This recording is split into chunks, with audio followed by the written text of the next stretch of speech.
Bienvenue sur Manipura, un podcast de développement spirituel qui s'adresse à vous si vous souhaitez vous reconnecter à votre plein pouvoir en prenant confiance en vos capacités et en étant aligné avec vous-même et l'univers, vers une sphère émotionnelle et mentale équilibrée et un ego sain. Je suis Amba, énergéticienne, tarot, astrologue et ma mission est de vous aider à développer toutes les ressources déjà en vous.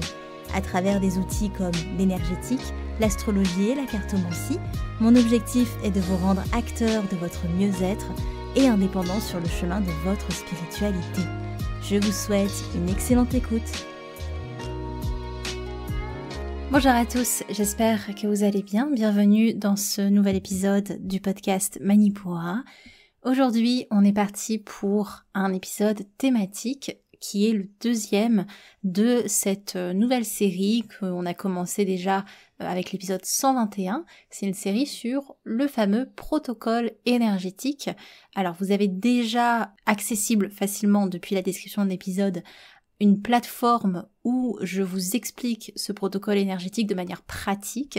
Et ces épisodes de podcast sont là comme un support pour vous aider à aller un petit peu plus loin dans cette expérimentation.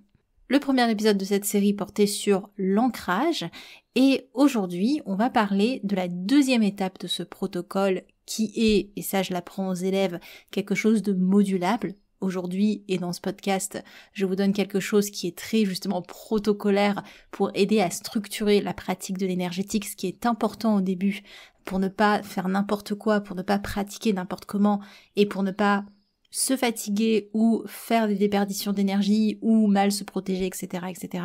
C'est pour ça que je pars sur quelque chose de très structuré, mais j'apprends après aux élèves à déconstruire, à adapter le protocole à leurs besoins et à leur personnalité aussi, à ce qu'elles ont envie de faire. C'est hyper important et c'est un apprentissage du coup qui fait clairement partie de la formation énergétique. Et d'ailleurs, cette série d'épisodes, elle est là dans le cadre de la 3e édition de la formation énergétique, déjà la 3e édition, c'est fou, qui ouvre en septembre et on sera parti pour 4 mois d'apprentissage avec les élèves, sans compter sur les modules bonus qui rajoutent 1 à 2 mois de plus pour celles et ceux qui veulent faire les modules complémentaires. Comme je vous ai dit, aujourd'hui on parle de centrage, d'alignement. Je vais vous expliquer pourquoi j'utilise ces deux mots. Je vais vous expliquer son importance, pourquoi c'est important de s'aligner, quels sont aussi les signes d'un désalignement, d'un manque de centrage, et également des petits tips, évidemment, des petites méthodes pour vous aider à vous aligner depuis chez vous, pour vous aider à expérimenter votre alignement énergétique. Mais avant de nous lancer dans cet épisode, évidemment, je vous lis un avis qui m'a été laissé par Silver16 qui dit « Je suis ravie de mon soin avec Amba, elle est très douce et dans la bienveillance, elle est disponible et donne de bons conseils. Elle m'a dit des choses sur moi que seules les personnes qui me connaissent savent. Je la recommande les yeux fermés. Encore merci Amba. » Merci à toi, merci énormément d'avoir pris le temps de m'écrire ton retour. C'est toujours très très très très précieux. Et comme Silver, si vous voulez, désolée j'ai ton pseudo mais je n'ai plus ton prénom malheureusement, si vous voulez me laisser un avis, notamment sur le podcast, n'hésitez pas sur votre plateforme d'écoute, c'est ça qui aide énormément le podcast et aussi ça m'aide à me motiver tout simplement, à vous fournir encore plus de contenu. J'y prends énormément de plaisir et c'est toujours hyper cool d'avoir des petits retours. Je sais que sur Spotify, vous avez un petit encart à chaque fin d'épisode pour dire ce que vous en avez pensé. Alors n'hésitez pas à me faire vos retours. On est parti aujourd'hui pour cette notion d'alignement. Avant tout, je vais vous poser des petites questions pour vous aider à peut-être cibler ce dont on parle et après je vous expliquerai un petit peu plus. Est-ce que vous avez tendance à avoir des grandes fatigues ?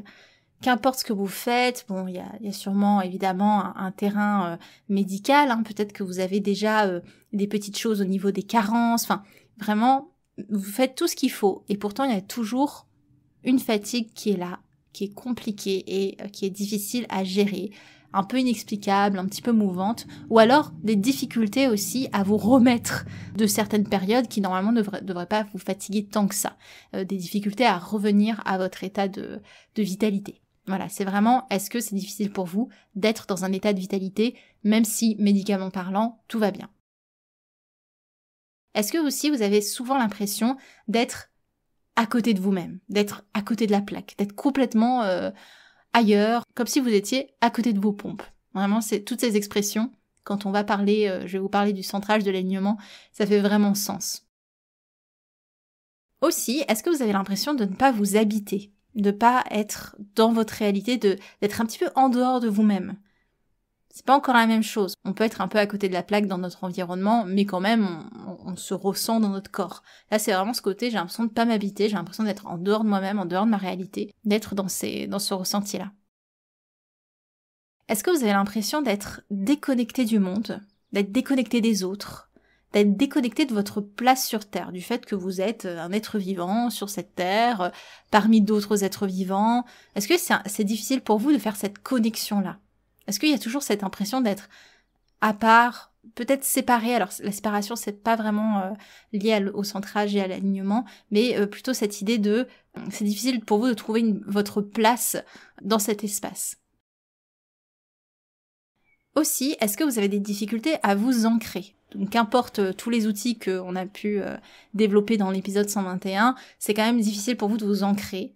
Et c'est aussi difficile pour vous, malgré vos efforts, d'être dans l'instant présent.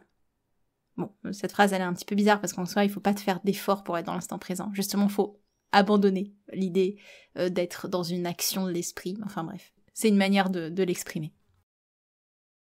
Et enfin, est-ce que vous ressentez une forme de pression ou un certain déséquilibre aussi peut-être de certaines parties de votre corps, entre le côté gauche ou le côté droit, entre l'avant et l'arrière du corps? Est-ce que parfois aussi vous sentez un mouvement de balancier? Vous avez vraiment l'impression de balancer d'un côté ou de l'autre? Vous avez l'impression d'avoir un petit peu plus de densité sur un côté que de l'autre? C'est quelque chose d'un peu plus subtil, je dirais, comme indice. Il faut être plus conscient de son corps pour pouvoir observer ça, mais voilà, ça peut aussi être un indice supplémentaire. Déjà, peut-être que ces questions ont pu peut-être soulever des choses en vous, des réflexions. Si c'est pas le cas, c'est pas très grave. C'est des questions qui sont assez génériques, assez générales, assez globales. Et on va maintenant aller un petit peu plus en profondeur sur cette notion de centrage ou d'alignement. Alors pourquoi j'utilise ces deux mots? En fait, c'est pour éviter une forme de confusion. Le centrage, c'est l'alignement énergétique. Pourquoi je dis alignement énergétique? C'est parce qu'aussi on a une forme d'alignement psychique. Parce que dans les sphères de la spiritualité, de l'évolution spirituelle, des contenus spirituels, on parle souvent d'être aligné en soi. Mais qu'est-ce que ça veut dire concrètement? Et surtout, moi, quand je parle d'alignement énergétique, en général, ça n'a rien à voir, ou en tout cas, c'est lié, mais c'est pas vraiment l'alignement dont on parle dans les pratiques spirituelles. Être aligné en soi, en général, c'est cet alignement psychique qui dit que on est aligné dans notre cœur, dans nos paroles et dans nos actes. Il y a un alignement qui fait que ce que l'on ressent, on va le dire, et ce qu'on va dire, on va le faire. Et cet alignement en soi, il permet vraiment une forme d'équanimité, il permet d'être mieux en soi-même, il permet d'être vrai, d'être authentique avec notre nature véritable. Et ça, c'est l'alignement psychique. C'est très bien, et ça participe dans tous les cas à notre bien-être, mais c'est pas l'alignement dont je veux parler ici. Moi, je parle d'un alignement énergétique. Et c'est pour ça que j'appelle aussi ça le centrage, pour éviter la confusion entre ces deux notions, alignement psychique et alignement énergétique. Donc l'alignement énergétique, donc le centrage, c'est l'action de centrer, de ramener, de recondenser nos corps subtils autour de nos axes. C'est pour éviter d'être dans une dispersion énergétique, d'être dans un déséquilibre énergétique, et forcément de perdre cette concentration de notre énergie qui permet de garder une vitalité, une reconnexion, qui permet beaucoup de choses, je vais vous en parler. L'alignement énergétique, c'est le fait de se centrer, de recentrer son énergie autour de nous, autour de nos axes. On a différents axes, notamment le plus connu pour cette notion d'alignement et celui dont on va beaucoup plus parler, c'est un axe vertical qui part depuis la fontanelle donc depuis le centre du crâne, qui traverse vraiment tout le corps et qui ressort au niveau des parties génitales et qui va venir se planter entre nos deux pieds. Voilà, si vous êtes debout, il y a vraiment comme une ligne qui vous traverse. Et ça, c'est notre axe vertical. Il y a d'autres axes. On a un axe horizontal et un axe latéral qui permet pour chacun d'aligner le haut et le bas du corps, le devant et l'arrière du corps, et le côté gauche et côté droit du corps. Donc on a ces axes sur lesquels on doit normalement être centré au niveau de notre énergie pour pouvoir garder une bonne vitalité, mais aussi un bon contact avec nos corps subtils et avec le reste de l'univers. Qu'est-ce que permet ce fameux alignement ? Il permet pas mal de choses. Justement, il permet cette connexion entre la terre et le ciel, et nous sommes des êtres qui sont au milieu de tout ça et qui bénéficient des énergies terrestres et des énergies célestes.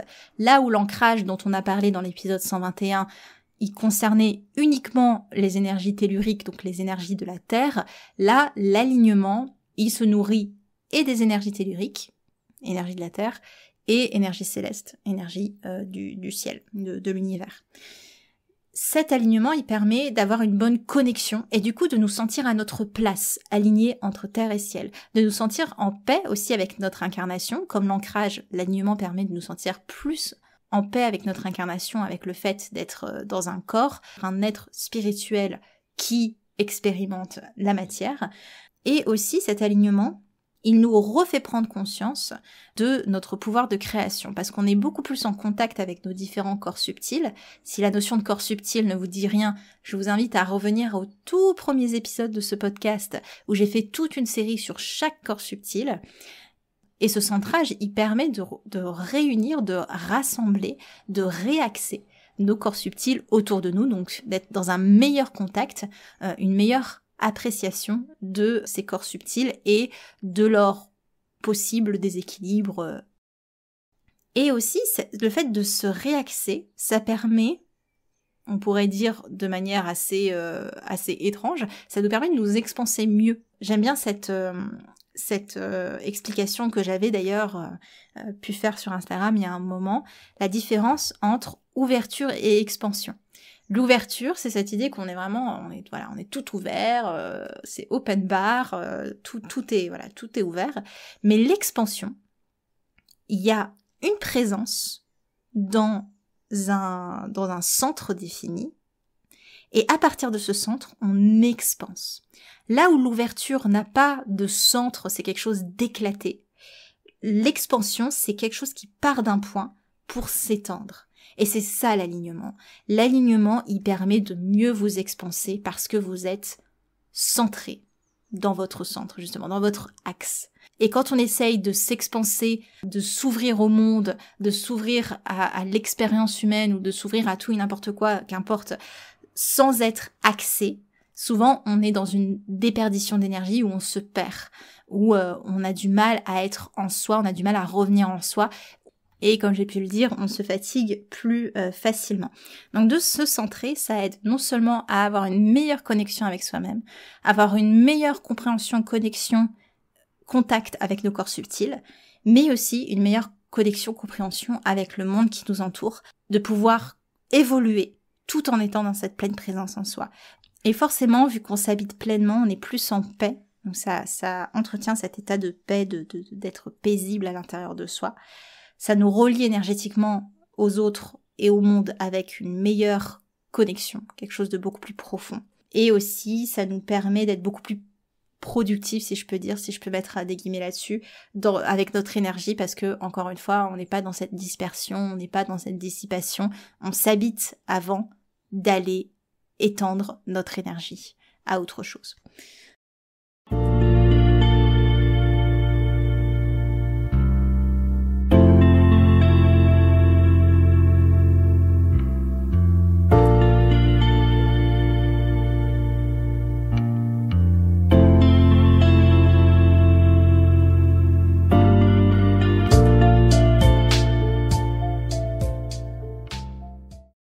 Donc ça, c'est pour l'importance de l'alignement. J'espère que ça vous aide à voir pourquoi on s'y intéresse dans le cadre d'un protocole énergétique. Après, qu'est-ce qui amène le corps à se déséquilibrer, à perdre son alignement, à perdre son centrage? Honnêtement, il y a plein de facteurs. Et quand le corps, donc c'est vraiment au niveau du corps éthérique surtout, le corps d'énergie, qui va se décentrer. Il va se décentrer, on le voit souvent en soins, c'est même la chose qu'on fait, je pense, je le fais quasiment automatiquement en soins, il y a forcément un décalage, c'est plutôt rare une personne qui est totalement centrée qui vient en soins. En général, même le fait d'être décentré, ça suffit à vouloir un soin, à aller chercher un soin énergétique. Donc souvent, on a soit le corps qui est déporté vers l'avant, soit vers l'arrière, soit vers un côté, soit vers le haut, soit vers le bas. Donc ça dépend. Et en fonction, et ça je l'apprends aux élèves, il y a des... On va dire, il y a des raisons, en tout cas, on peut déjà toucher du doigt le pourquoi le corps s'est plus déporté de ce côté ou de ce côté-là. Ça, je l'apprends aux élèves, il y a vraiment des problématiques qui reviennent et dont on peut observer l'impact sur le déplacement du corps éthérique et de l'aura de manière générale aussi. Les raisons de ce déséquilibre, elles peuvent être vraiment multiples, surtout depuis, je dirais, la révolution industrielle et tout ce qui s'ensuit. En fait, plus on est en déperdition face à la nature, face au sacré, face à nos besoins primaires, face à cette course éperdue du mental dans laquelle on est en ce moment, forcément, ça renforce le désalignement. Beaucoup de raisons qui peuvent expliquer un désalignement. Souvent, les personnes qui habitent en ville le sont plus, parce que les villes sont très vata, très aériennes de nature énergétique, là où la campagne, par exemple, est très kapha, donc très portée sur la terre, quelque chose de beaucoup plus ancrant. Souvent, on a moins un désalignement, en tout cas moins important pour les personnes en campagne, sauf si elles vivent à côté de sources qui potentiellement nourrirait un désalignement comme des antennes téléphoniques ou ce genre de dispositions-là. Et aussi, ce qui désaligne même le plus gros facteur et qui, de manière générale, peut plus concerner les personnes qui habitent dans un environnement urbain, c'est le stress. Le stress est un gros facteur de désalignement parce qu'on est partout. En fait, c'est comme si on vibrait, on ondulait, on vibrait de manière très nerveuse, très rapide, et on part un peu dans tous les sens. Et ça, forcément, ça crée une déportation du corps éthérique. Le stress, les ondes, une concentration d'ondes pendant un certain moment, même pendant un court moment, parfois, ça dépend des gens, ça peut créer ça. Tout ce qui va être déconnexion au corps et à ses ressentis, l'alignement et l'ancrage marchent vraiment ensemble. C'est-à-dire que l'alignement peut créer un manque d'ancrage et le manque d'ancrage peut créer un désalignement. Les deux se nourrissent pas mal. Mais dans le protocole, je mets l'ancrage avant parce que ça permet déjà un retour au corps et après ce retour au corps, justement, on peut faire ce recentrage, ce réalignement.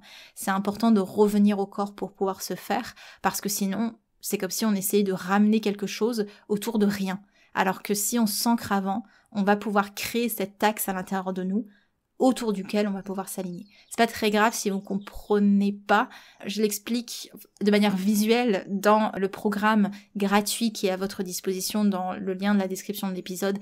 Vous voyez un peu plus, voilà, forcément il y a l'image, donc c'est peut-être un peu plus simple pour comprendre ce dont je parle. Le stress, les ondes, le digital beaucoup. Je sais pas si c'est très certainement le cas si vous passez votre journée derrière un écran.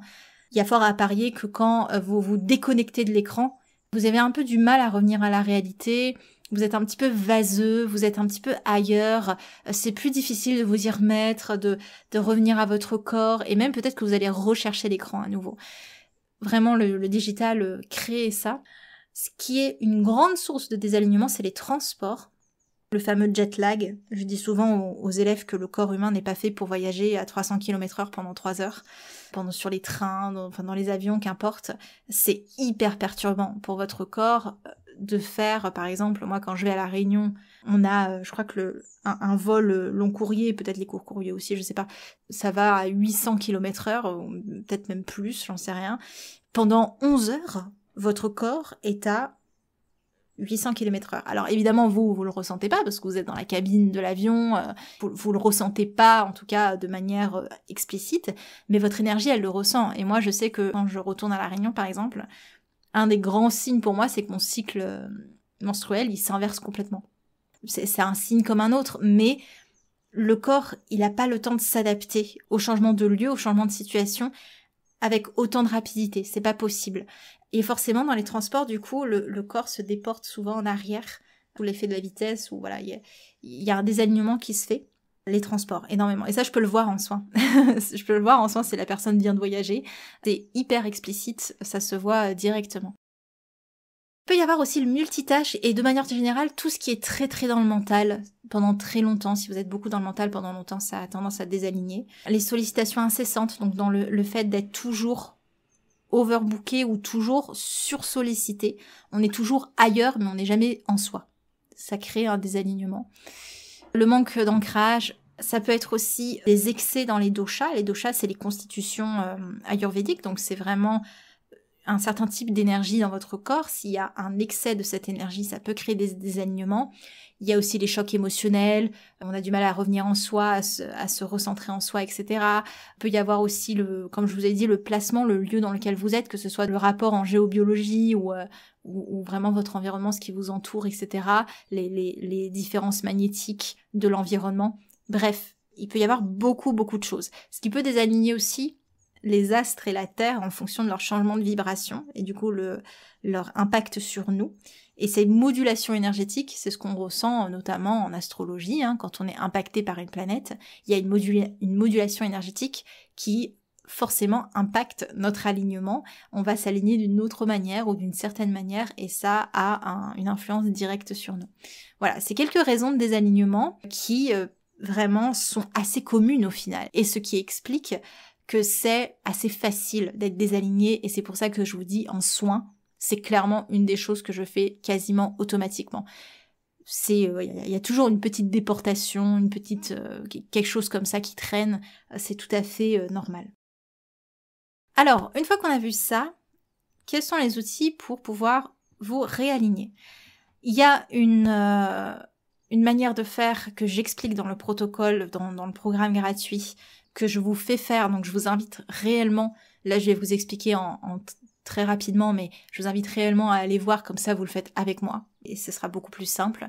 C'est l'idée de placer comme un fil d'or sur cet axe vertical que je vous décrivais avant, qui passe par la fontanelle à l'intérieur du corps, qui sort par vraiment le plancher pelvien pour aller se centrer au milieu de vos deux pieds et aller vers la terre. Donc on a un axe comme ça, vertical, qui se dessine, que vous placez, que vous pouvez même placer en mimant avec vos mains entre terre et ciel. Et quand cet axe, il est placé, quand vous avez bien pris le temps de le placer, vous allez vraiment essayer de visualiser que vous recentrez votre énergie autour de cet axe. Et c'est ce que j'explique aussi dans la vidéo, vous pouvez vraiment vous aider de vos mains en ramenant votre énergie à vous. Ça, c'est une bonne manière de faire. C'est celle que je préconise avec les élèves. Ce qui va aider à l'alignement aussi de manière générale, c'est de vous centrer dans le cœur. Ce dont on a parlé au début de ce podcast, l'alignement psychique, le fait d'être aligné dans son cœur, dans sa parole et dans ses actes. L'alignement psychique aide à l'alignement énergétique parce qu'on est centré en soi-même. On a une conscience de nous-mêmes, de nos ressentis, de nos paroles et de nos actes. Forcément, ça aide à aussi être présent énergétiquement à soi. Tout ce qui va être ramener son attention dans le présent, travailler sa présence, travailler son ancrage, etc., ça aide à l'alignement. Tout ce dont on a parlé pour l'ancrage, ça peut aussi affecter positivement votre alignement.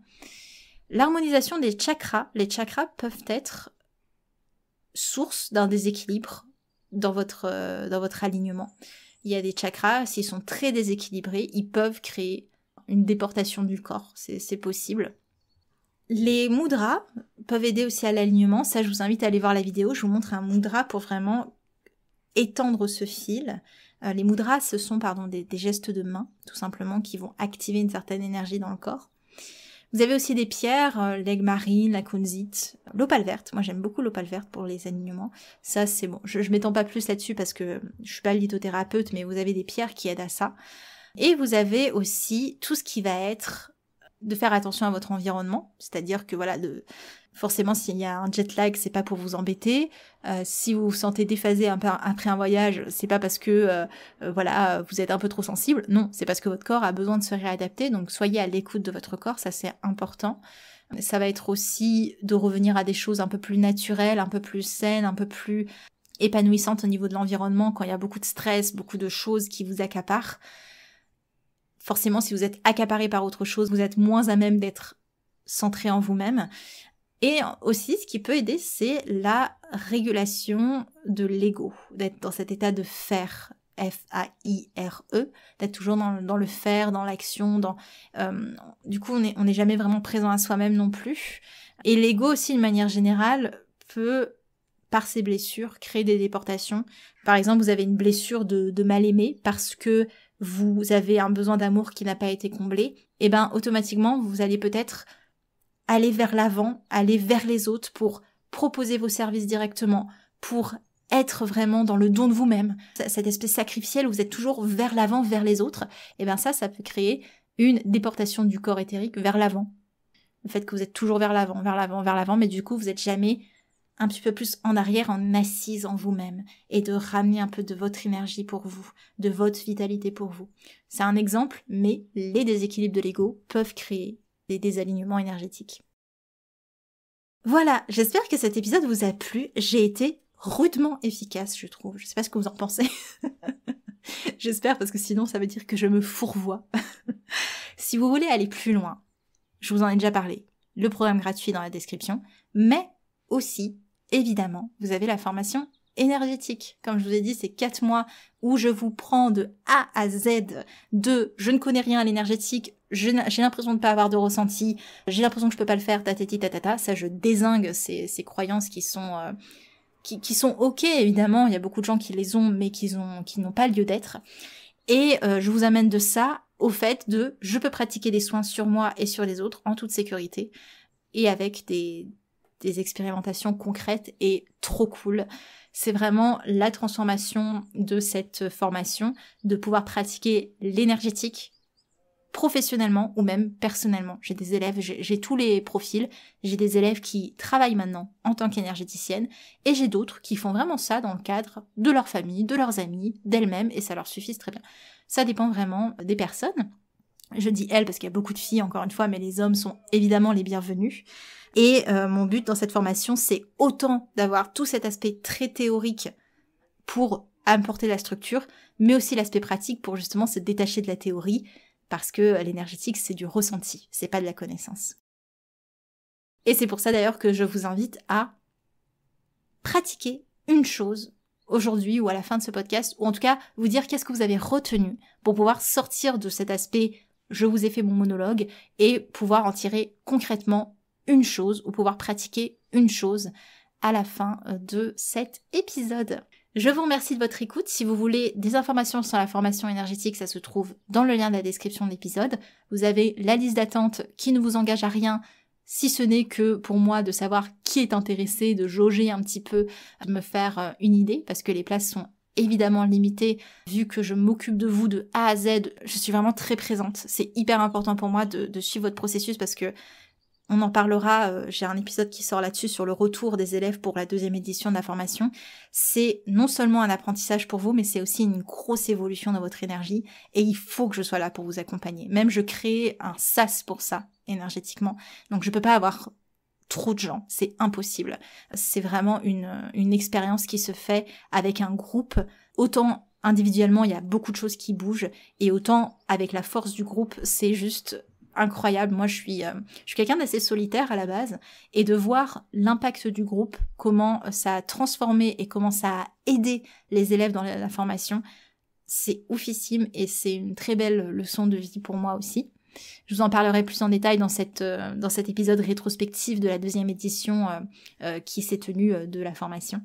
Je vous laisse là-dessus, prenez soin de vous, n'hésitez pas à me laisser une petite note parce que ce serait vraiment très très cool. Si ça vous a aidé, en tout cas, peut-être d'avoir un échange énergétique et de m'aider à votre tour en laissant une note, un petit avis ou quelque chose dans ce genre. Dans tous les cas, je vous remercie de votre écoute parce que ça, c'est aussi extrêmement précieux.